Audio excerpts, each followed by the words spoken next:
வைக்கலாமா? நான் வாழும் வீட்டுக்குள் வேறாரும் வந்தாலே தகுமா? தேன்மலை தேக்கத்து நீதான் உந்தன் தோள்களில் இடம் தரலாமா?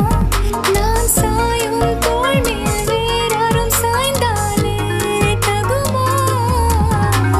நீரும் செம்புலச்சே